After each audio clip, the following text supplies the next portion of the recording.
Hello guys, this is the Hotcast. Welcome once again to our channel.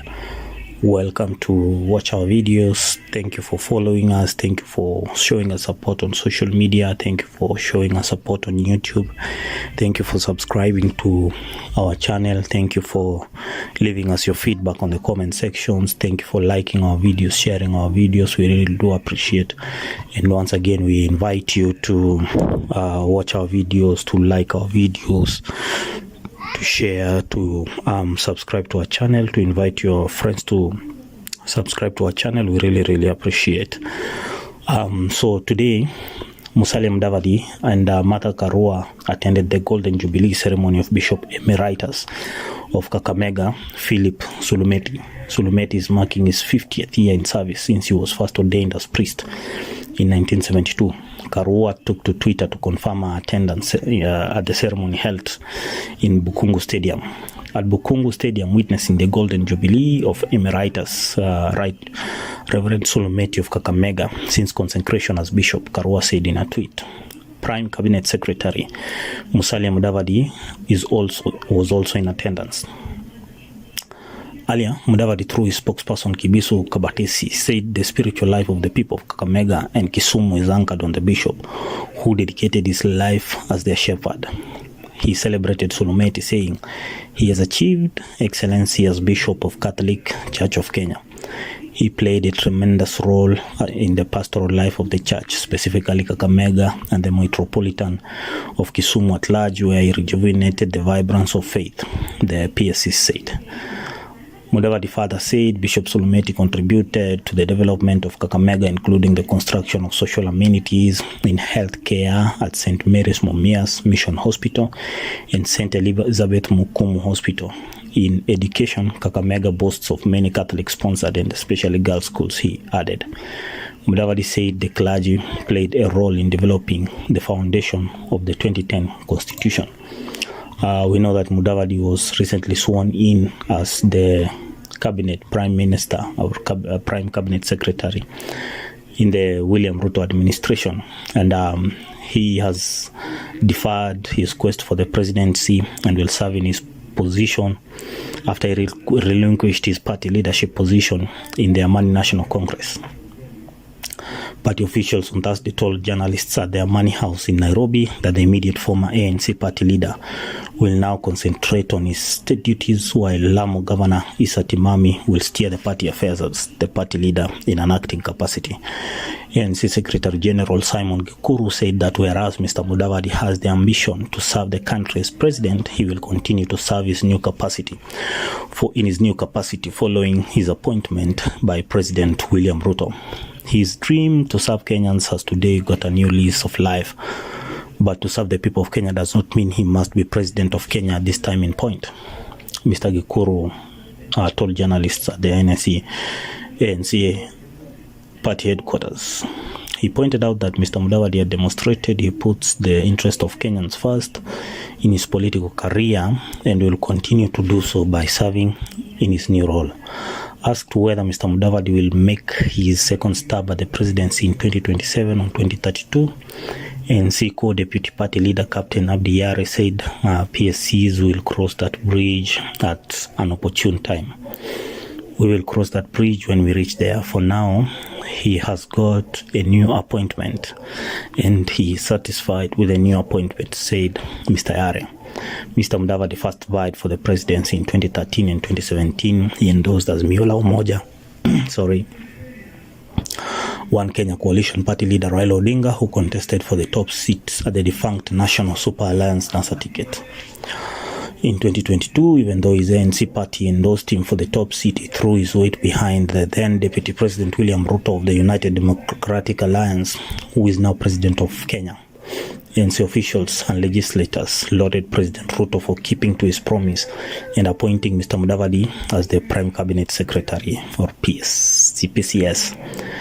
This appointment serves as a clear illustration of Ruto's commitment to honest, truthful, and dependable politics, said Mr. Gikuru. Together, he went on, it equally confirms the president's deep trust in leadership, aptitude, and ideology of Honorable Mudavadi. Mr. Gikuru assured President Ruto, his deputy Rigathi Gachagua, and other cabinet members of Mr. Mudavadi's commitment to work with them side by side to steer the Kenya Kwanza government in restoring the economic, social, and political dignity of all Kenyans.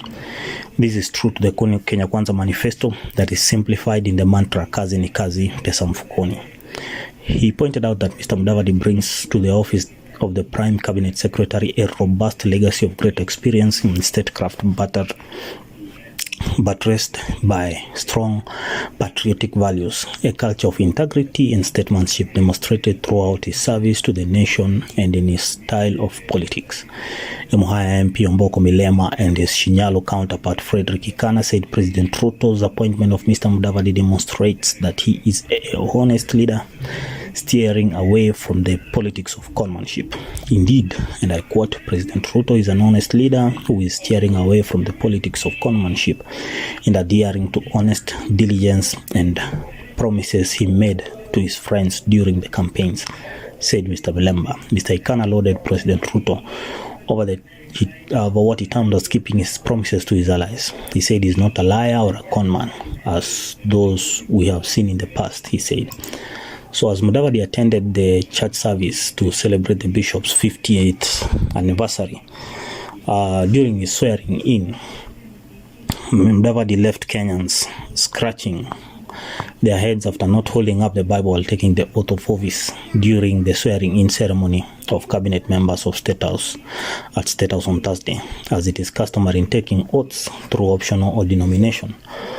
Though optional to denomination, one is needed to lift up the Bible or the Quran as a sign of pledging allegiance to the Constitution and serving with diligence. Mudavadi, however, did not follow suit, bringing questions to the fore of why he averted the traditional lift of the Holy Book. We have established that Mudavadi is of the Quaker denomination, which believes that each individual can experience God without needing a priest or the Bible. The Chief Cabinet Secretary has in the past self-confessed to be part of the Quaker faith, which he has professed to use as a guide in administering his role in government. Simplicity, peace, integrity, togetherness, and equality are strong Quaker values that I believe can hold us together individually and collectively as a nation. There is no better route than to stand for truth. I joined worshippers at the Friends International Church Ngong Road, he once tweeted. He echoed the same at a fundraising event in 2016. We need a religious nation, and for us to get this religious nation, we need a religious president. As you know, Quakers are very religious. The Quakers are people who belong to a historical Protestant church set of denomination, formerly as the Religious Society of Friends. The religion started in England in the 17th century by George Fox, following the aftermath of the English Civil War. Quakers' key beliefs were formed at this time, which included the idea that each individual can experience God without needing a priest or the Bible. They also preached there was no need for churches, rituals, holy days, or sacraments in order to practice religion, and that religion should be something a person lived and acted out every day. Members of this movement are generally united by a belief in each human's ability to experience the light within or see that of God in everyone. They describe themselves as radical, contemporary, and free-thinking. Even though they read and quote the Bible as much as any Protestant, they differ from most Protestants because they do not see the Bible as the primary source of authority. They instead believe that they can have direct access to God through prayer and meditation. At the onset of faith, in Fox's view, the Bible was not the word of God, the ultimate authority, but simply the words of God. The word of God was the living inward Christ who could be experienced directly without the intermediary of priest or book. Once someone received a genuine religious insight from this source, he or she is found it confirmed in the Bible. Even in context of taking an oath of office, Quakers believe that an oath with the Bible could add nothing to what they say. Fox said when arrested and asked to swear the oath of allegiance, he said, "Our allegiance does not lie in oaths, but in truth and faithfulness." So thank you guys. Let's listen in to Musalia Mudavadi. We really appreciate your support. Kindly subscribe, share this video, invite your friends to subscribe. Thank you guys once again.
Me service.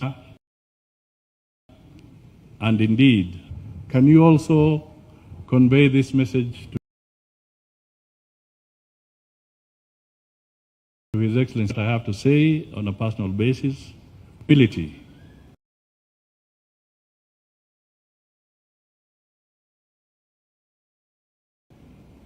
The great tributes from His Excellency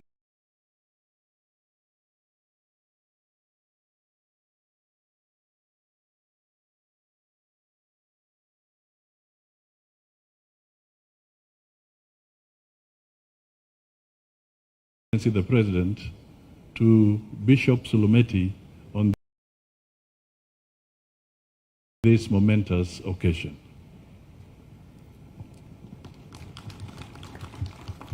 He would have liked to be here personally, but he had to make a trip to another part of the country. Sulumeti is also a personal friend. In some great moments of serious tribulations, Bishop Sulumeti, there were heavy challenges ahead of them. He acknowledged that with nostalgia, with appreciation, and with a lot of respect for the bishop. So, as we will retreat, I want to acknowledge that he did give me a letter and a gift which I will pass over to the bishop at the end of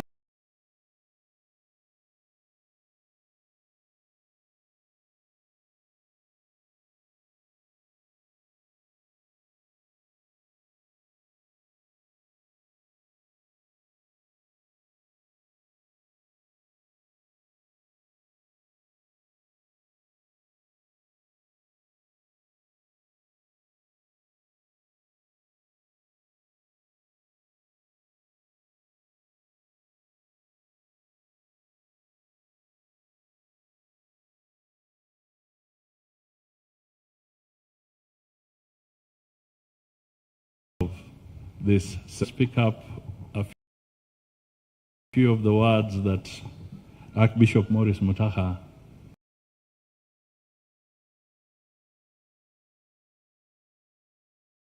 talked about. As he was talking about the man in his village, I wondered whether he was talking about me.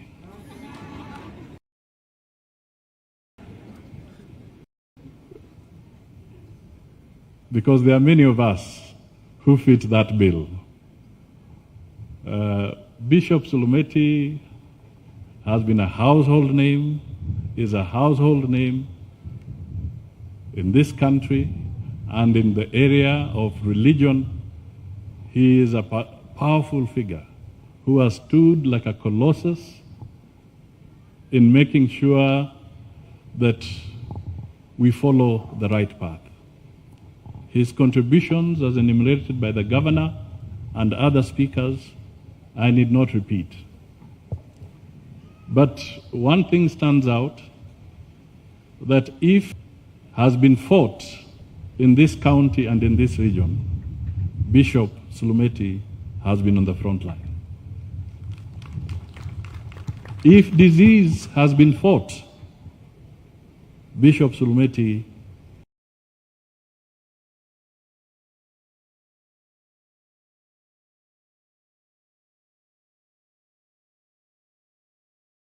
has been on the front line.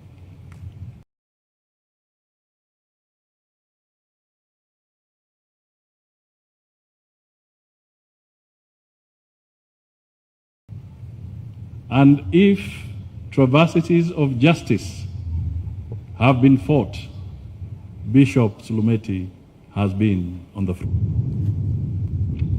Bishop Sulumeti has extended his goodwill beyond the Catholic realm. I can personally testify that as a Quaker, we have partnered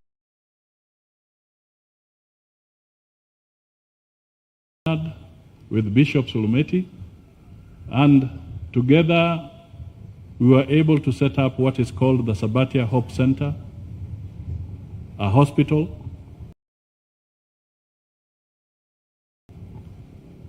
I provided the land and some resources for construction, and through the bishop, we were able to get the nurses and the medical staff who continue to treat and serve people, Quakers and Catholics coming together for common good.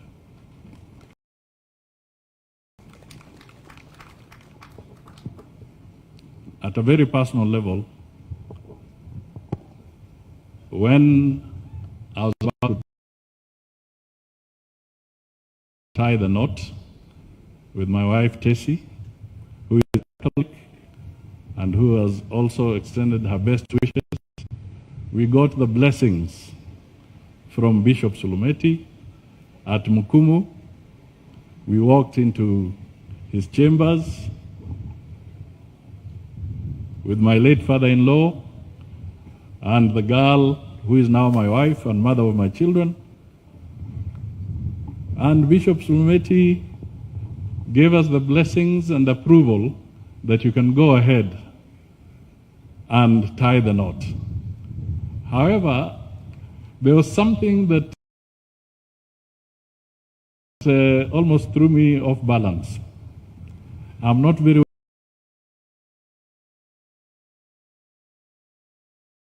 well schooled in matters of the Catholics and so forth. But one thing that the bishop did when we went to his chamber, he offered me a beer.